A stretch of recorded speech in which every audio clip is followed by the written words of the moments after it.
very nice to meet you all, and this is the first live event I've done in about 18 months, so it seems really strange to have actual people in the audience, and hopefully this is going to become more the norm as we move forward.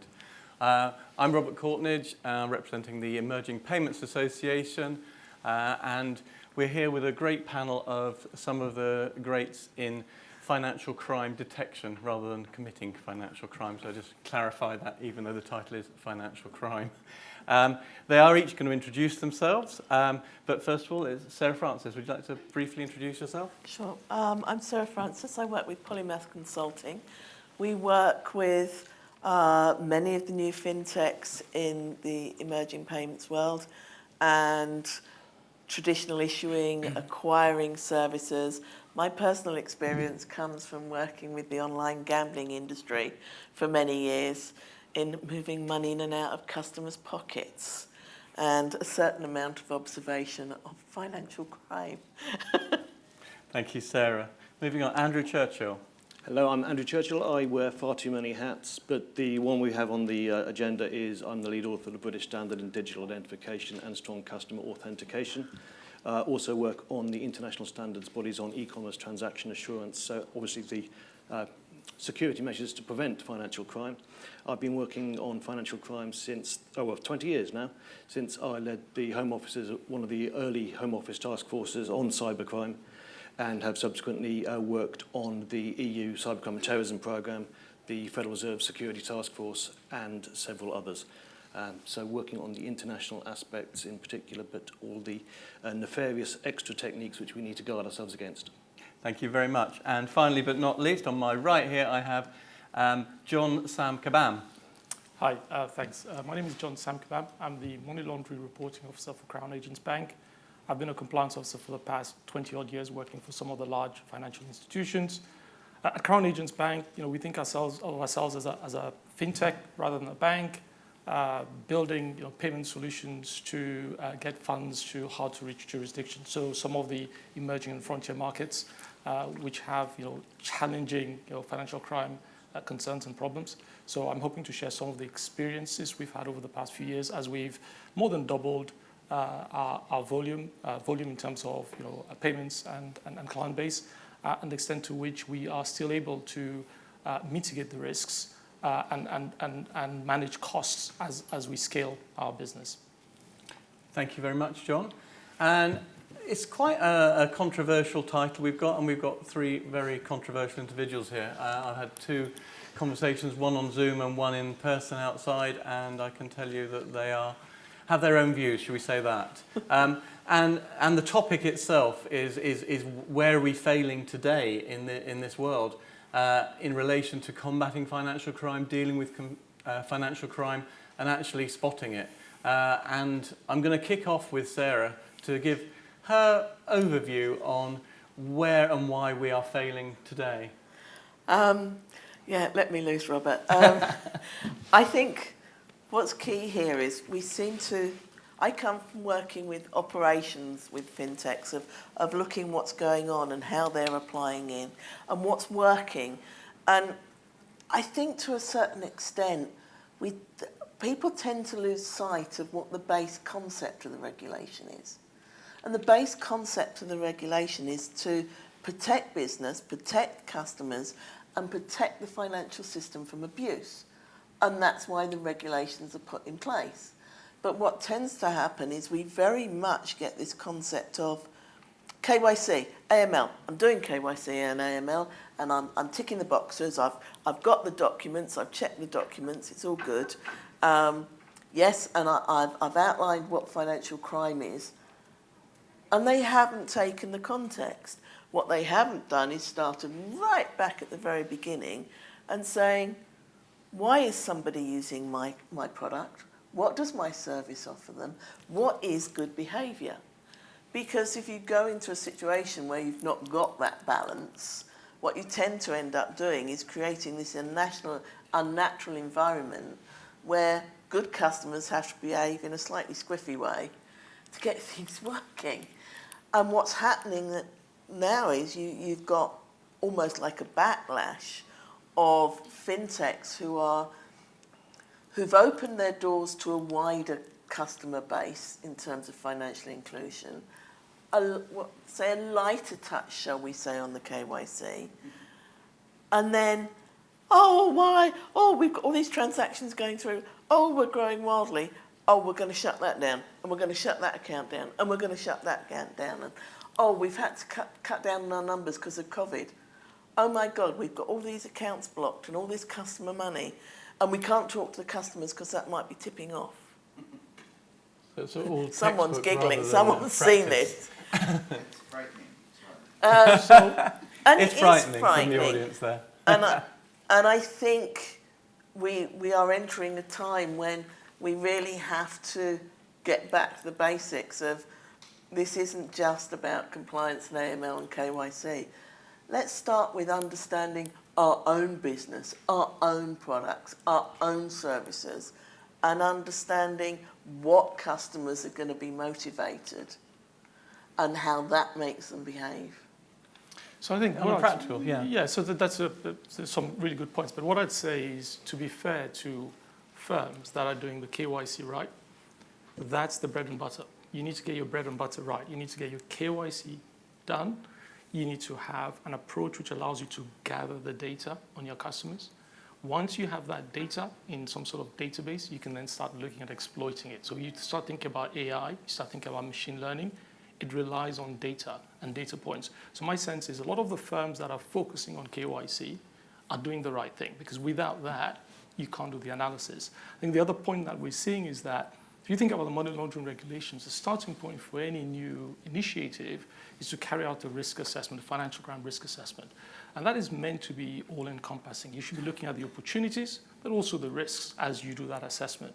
And if you do that right, then you know what data points you would require for your AI, what data points you would need to use to mitigate your risks as you go along.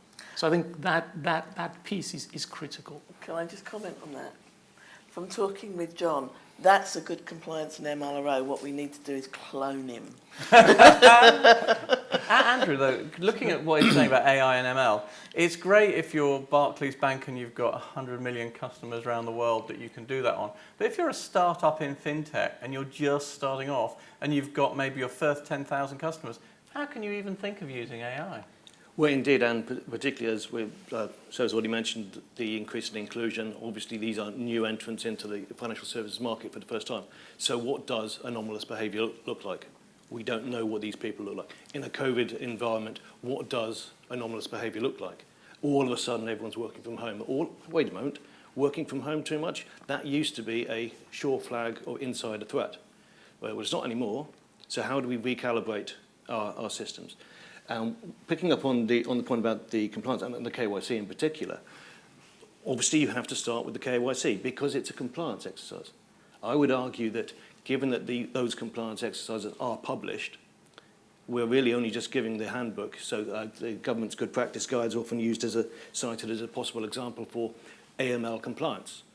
To my mind, they're only actually good practice for slightly disorganised criminals to become properly organised criminals, because I'll be asked for this, I'll be asked for that, I need to get my forged documents in just the right order. It's not actually doing anything about security, because the point of the regulations, ultimately, is to prevent money laundering. It's to prevent financial crime.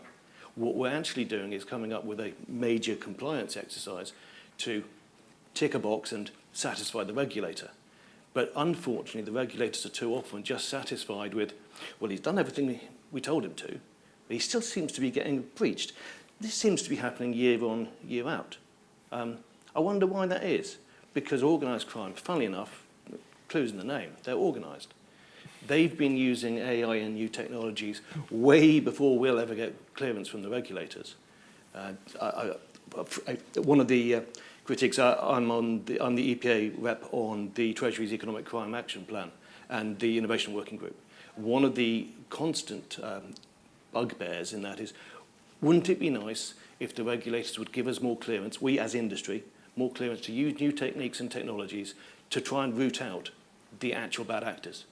But we can't persuade the regulators to actually allow us into that, or that they won't actually hit us with a huge penalty if we find new criminals who we were missing beforehand. The new technologies have been used, are being used day in, day out by bad actors. They're already several steps ahead of us. And until we get the regulators and the industry approach to understand that and wargame our through, if I introduce this new technique, how would my adversary use it to attack me still further? And how would I prevent him from doing that? And I think that's where we need to... I think that's the starting point. So your starting point is your KYC. It's your profile of your business profile and your client profile and your network profile. So you understand that, you understand what's good, you understand what's bad, but it's dynamic, it's constantly evolving. So what we've done is we've built a steerco, which is attended by engineers, so the tech side. It's attended by architects, so the IT guys. It's attended by compliance and also by the business. And collectively, we track, actually at operations as well, because operations is a huge part of the transaction monitoring piece. And what we do is on an ongoing basis, we look at the alerts that are being generated from transaction monitoring to see whether the calibration of what we consider to be risky activity or activity which is out of the norm is right. So we look at the calibration of that. We work with the engineers to make sure that we can make enhancements and developments. We work with the business as well, because obviously a lot of that data comes back and it tells us stuff about our customers. And one of the things we talked about previously was that data is not just risk management data in the sense that you understand your customers, you understand the risk and you mitigate the risk. It can actually also be exploited by the business to grow the business, because sometimes as part of your risk management, you identify opportunities for the business to expand and for the business to exploit. So we're finding that a forum which was initially created primarily as one to mitigate risk is now providing significant benefits from a business development perspective. And that's something which I think we should be all looking to exploit. Does that happen in practice though, Sarah, when you've seen it? Well, you've mentioned talking about the first 10,000 customers. I think the work starts before the first 10,000 customers. It starts before the first 25 customers. It starts at that point of your expectation of where your customers are going to be coming through the door from. Are they going to be average wage workers? Are they going to be ultra rich workers? And where does that mean for they're going to be living? What will their KYC look like? And what is their motivation for using the product? Is it that they are saving and storing gold, or is it that they're just going to live their lives? Because that kind of very basic concept, which sometimes isn't really thought through, because what comes up is I've got a great widget and everybody's going to want to use it, rather than I've got a great service and these people are going to want to use it. And I think AIs are great, machine learning is great, but they still have to be tiered. You still have to have an element of understanding what you're looking at and what you're seeing there. And there is an underlying human aspect to the judgment of the information they find, because not all bad actors shine out as bad actors. And let's be honest, people aren't fraudsters or criminals until they've gone through a court of law. And you can often see customers who are real people, absolute people, get away with anything they can because they can. And it's not organised crime. This is like first-person fraud type stuff. So I think it's about understanding this, instilling this concept of what risk-based judgment is meaning, and this balancing act of what is good, what is bad, starting out very early, and understanding, the financial benefits they're missing out on by not getting that. How do you target your advertising? Because one of the biggest costs for many of the new fintechs is customer acquisition. Yeah. If you can target it at the right kind of customers in the right kind of way. I think the prime example I tend to use is if one of the big supermarkets is going to open up a new supermarket in an area, they do a whole lot of profiling of the area, what products are going to work, how it should be set up in the shops. Why aren't our fintechs doing something similar? So How do you do it? that's the Global profiling. market. Yeah, so that's the profiling. I think profiling is a very important part of any business development. So I think from a financial crime perspective, there would be an expectation. I'd like to think most regulated firms have client profiles and can explain to their regulator, because these are the standards. You'd need to be able to explain to your regulator how you classify your customers by risk and why you think some are high and some medium and some are low. You need to have those profiles. All that information, so your client profile, the geographic profile, as in the countries in which you do business and the payments you make, and also your product. You need to have a product profile which tells you, which products are more risky and why they are. Once you get all that data, you then put that data together and look at using it to mitigate risk. Now, from a risk mitigation perspective, just touching on one of the points that Sarah made, what you need to think about when you use your profiles is to ensure that business development is predicated on being able to mitigate the risks that your expansion would create. Now, what we're finding certainly is that as you expand rapidly, taking transaction monitoring as an example, your costs also start to expand. So imagine a firm that is making 200,000 payments a quarter and has a team of about 10 people looking at risk mitigation, looking at the alerts which are generated by activity. If it suddenly doubles that activity, do you double the number of headcount? What if you triple your activity? Do you triple the number of headcount? Suddenly, in our case, when we look at the volumes we're doing today compared to the volumes we're doing 2 years ago, we've more than quadrupled our volume. So we've been very successful. And I think a lot of the fintechs, that's what they're looking for. They're looking for growth. But as you grow, your costs risk growing. That's where AI and machine learning come in. Now, to your point, AI and machine learning does not replace the need for a good compliance officer. It's complementary, and that's what we're seeing. So we still have good compliance officers, we still have good risk management, but what we do with AI and machine learning is we take away a lot of the noise. So where you've identified a problem, you profile that problem and use the machine to detect that problem and calm that problem so that the analysts have more time to dedicate to new problems as they come along. And just one final point on this. What we're also finding is that as you build out your network, you learn new things. Because what you know day one, so to your example of a supermarket looking at setting up shop in a new neighborhood, what tends to happen day one is you get a lot of data points. But as you start doing business, because of the customer turnout, and as you start putting things on the shelf, you start realizing that certain things are more successful than others, and you have to start adopting and adjusting your plan. And that's what we're finding as well, is that sometimes you go to a new country, you start making payments, and actually you realize that your products are being used differently from what you anticipated. So you need a dynamic approach to risk management as well. And I think that's brilliant. And like I say, can we clone you about 50 times? But it's that point of people have got to stop saying we've got machine learning, we've got artificial intelligence and leaving it there.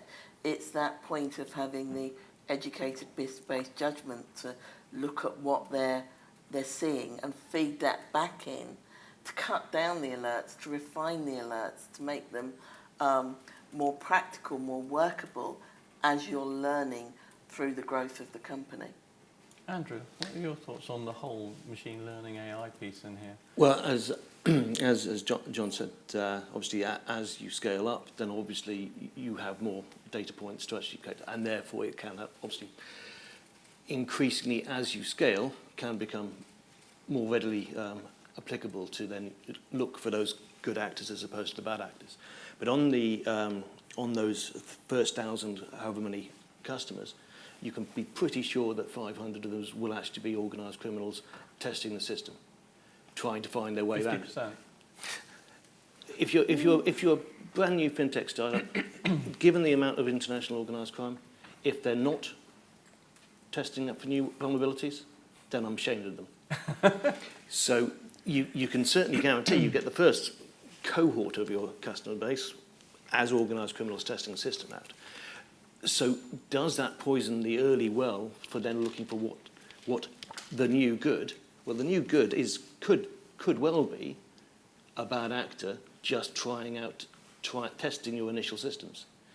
As you say, once you've scaled, then hopefully you've managed to identify those who've cashed out, and then you can look back and rip out what you now know to be a bad actor, what you previously called possibly a good actor, and again, moving out of the pure financial services side into the COVID support. At the moment, as we all know, that this month is the first month when bounce back loans have to have the first payment. At this point in time, the official government position is we have no fraud, because you couldn't have seen the fraud yet, because everybody, all of these new actors, because this new fintech called HMRC Bounce Back, very, very popular product. Please give us money, thank you. Yeah, we'll all have that. And we're about to find out how many of the good actors aren't actually good actors. How many of them even exist? The Federal Reserve just put out a good paper on synthetic identities, because a lot of the US, obviously, it all varies according to market, but so obviously the Fed's focusing on the US market. A lot of the US fintechs are now seeing that actually their customer base doesn't actually exist. But we live in a society where you have to be innocent until proven guilty. You seem to think that you've got loads of bad actors. I mean, our approach is we don't think there are lots of bad actors out there. I think most of the business development is predicated on the fact that you have good actors, and you are trying to work on building an ecosystem to provide customers with access to funds, provide customers with an ability to make payments to hard-to-reach jurisdictions in our case. And so our sense is there are quite a lot of good actors in many jurisdictions. The challenge is making sure that we can weed out the bad actors from the good actors. And when we think, for instance, about geographic risk is quite a critical challenge for us, because we make payments to countries which do not necessarily have the sort of judicial systems as you have in the UK. They don't necessarily have the same sort of police organization as you'd have in the UK. And not necessarily the same amount of regulation as you'd have. And yet you need to make payments to these countries. So the question then becomes, to what extent are you then able to ensure that you're weeding out the bad actors in those countries where there may be quite a lot of criminal activity, a lot of corruption, and in some cases you have failed states and war zones. So how do you ensure that the payments that you are making to those countries aren't being exploited by warlords to buy weapons? How do you ensure that you're not supporting individuals who are practicing human slavery? So there's quite a lot of due diligence that goes on. But we can only operate on the basis that we have the right amount of due diligence. Otherwise, the option, which you mentioned at the beginning, is to say, no business. We can't do any business because there are bad guys everywhere. So the safest thing to do is to stop doing business. But actually, that's not the safest thing to do. I think the safest thing to do is to understand your risk and manage your risk, which means that a country like Nigeria has certain risks, but you can do business in Nigeria provided that you're able to understand the risks and understand the good players and the bad players and what makes a good player and a bad player. You get the right profiling and you select carefully. You should be able to do business in a country like that. And I think there are elements of context. The bad guys have jobs to do and want to get paid for those jobs, just like the good guys. And if there isn't enough money in it for the bad guys, you know what? They'll tend to leave you alone. So it is around creating that context of what's actually going on, what money is represented, and it is best level. It is always based on the context of best level efforts to prevent abuse. Underlying all the regulation is that concept, and I think what we also see underlying increasingly in the regulation is this concept of please people understand the meaning of a risk-based judgment. Yeah. Very early on in the days of the money laundering regulations, I remember attending a talk by the FSA at the time, who the regulations had been in place for about a year, and they were just bringing up risk-based education because they said people have got to remember this is not all about documents. You know, we've got examples of 80-year-olds coming into the post office being told to go and get a provisional driving licence so they've got a form of identity so they can pick up their pension. This has got to be in context. There has got to be risk-based judgment. And I think every level of regulation that's come in since then has reinforced that need for this understanding at all levels of the financial services business of what it means to make a judgment. We're seeing some positive evolution there. So my long-term employer, HSBC, I was coming in this morning and I saw an advert at the station which talks about HSBC providing banking services to people who don't actually have an address. Now, 5 years ago, if you didn't have an address, you couldn't open an account on the basis that people with no addresses were criminals. But I guess that risk-based approach, that idea that you need to understand the circumstances of your customers. So there may be customers that don't have an address, but there may be a reason why they don't have an address. And so you can discount that as a reason for disallowing or not providing them with banking services. Absolutely. And indeed, just a quick plug for the British Standard, which has that as an exact case study. But one of the ironies on that, particularly on the unbanked, and it's an issue when the Payment Systems Regulator had its initial form on financial crime, was DWP in particular, so the Department of Work and Pensions, so give out benefits, okay, were having a problem with the unbanked, who were just too thin file, so they had to pay them cash, ultimately because of AML rules. And you're thinking, well, why, how can giving out cash possibly be to prevent financial crime, unless you don't trust the source of funds being a government department? So we end up with some, as you say, it's excellent to see HSBC are now the first of the big banks coming through with these new products. And so what I've seen historically is an approach to risk mitigation, which is about completely shutting down business. The example that Sarah gave, which is I find certain countries risky, so I'm not going to do business in those countries. I find certain client categories risky, so I'm not going to do business with them. What we're trying to do is move away from that approach. So an approach which is more nuanced, which is based on understanding back to profiling, your client profile, your product profile, and your geographic risk profile. And what is quite interesting is as you get that data and as you understand that data, it is not just about the compliance officer managing risk, it's also about the business looking for opportunities. Because as the business better understands customers and what they need, they better understand geographies and how they operate and what opportunities exist there, you can start building an ecosystem which means you are more successful. And I think when we look at, certainly, the organization I work for, when I look at some of the success we've had, during a really difficult period, it's because of our ability to capture that data and use that data. Some of the organisations that are working in this space for standards and things like that, and I can't remember which one of you was discussing it, but we were talking about, obviously you've got JMSLG, you've got FATF, but someone said there's a new Wolfsburg report that came out this week. Was that you? Yeah, so there's a new Wolfsburg report. Now, the Wolfsburg group obviously primarily represented by the large banks as opposed to the fintechs, but I think the big thing for the large banks is the cost of compliance. It's become quite astronomical.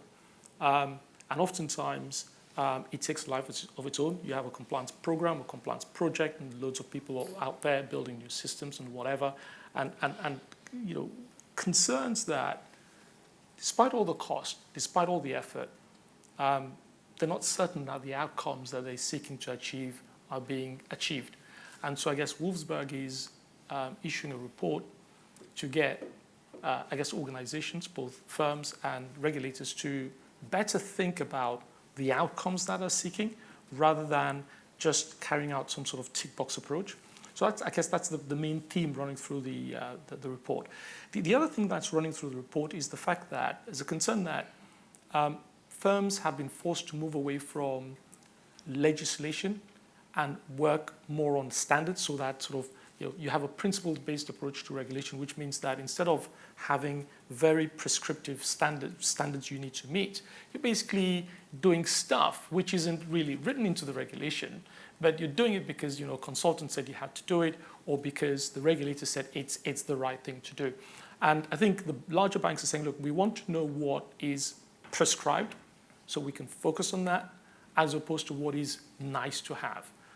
My sense is you will always need to have a balance of both, because it's difficult to be very prescriptive with regulation, because you don't have a one-size-fits-all. So you don't want to operate in a straitjacket. I think ultimately what really matters is that the organizations that are involved in any relationship with customers understand their customers and can articulate the risks that those customers pose and the controls they have in place to identify the bad players from the good players. And how can fintechs that are new coming into this space, do you think these organisations are very helpful in helping them create their initial systems and controls?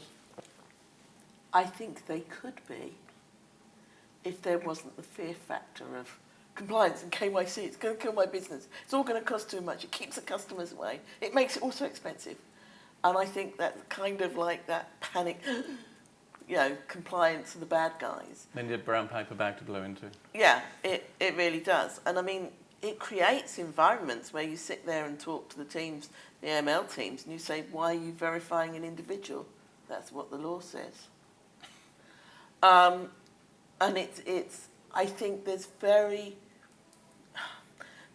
little in terms of general training, understanding of how you put these regulations into play.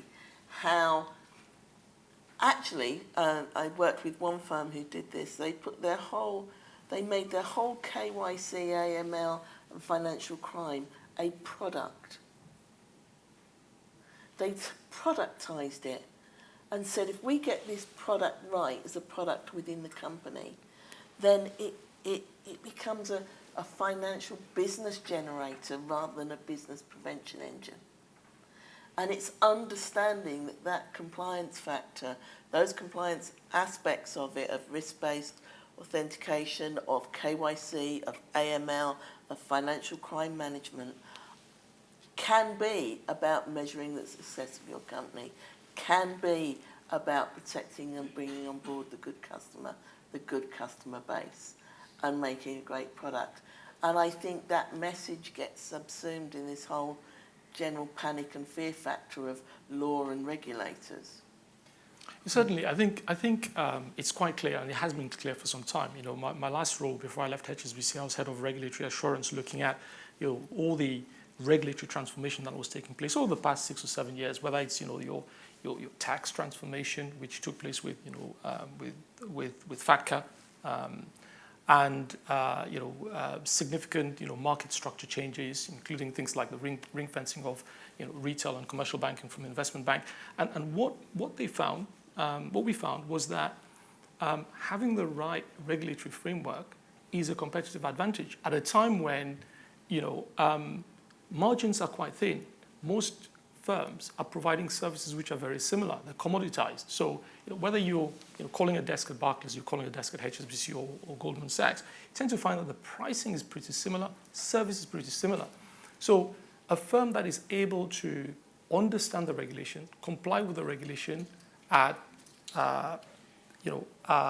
reasonable cost is going to have a competitive advantage. And clearly we're seeing that also today in our Crown Agents Bank, where being able to comply with regulation and provide services in jurisdictions that other firms just can't because they don't have the right compliance setup gives us a significant competitive advantage. So I guess the message is, if you're a compliance officer, it's a good time to be out there, because good compliance officers make a big difference in terms of opportunities for firms. That's great, John. Unfortunately, we only have 2 minutes left, but I think everyone will agree that we've had some great discussion. But just to throw in, what one regulation, John, would you like to see coming forward which would help reduce financial crime and make your life easier? So it's less about reducing financial crime, but more reducing the cost. So one of the things we're finding is Crown Agents Bank, we work with a lot of what we call IDOs, so international development organizations. We make payments to refugee camps, for instance. We've looked at supporting governments, making payments for support COVID rollout to hard to reach and poor jurisdictions.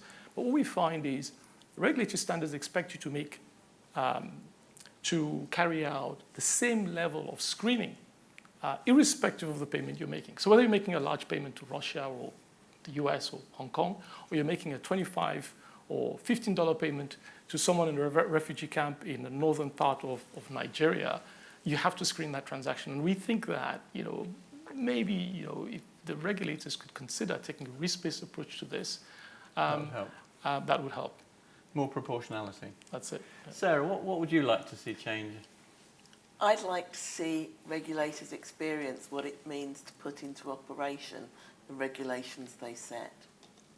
I think they'd learn an awful lot from it. Wow. Harsh words. Andrew, to finish with, how can you top that? And I'd like the regulators, once they've learnt the lessons, to actually put them into practice rather than just welcoming them with warm words. There is a lot of understanding out there in the market of what could be done to shift to actually preventing financial crime. And it would be nice to see it actually adopted. Thank you very much. Thank you to John, thank you to Andrew, thank you to Sarah, and thank you for listening.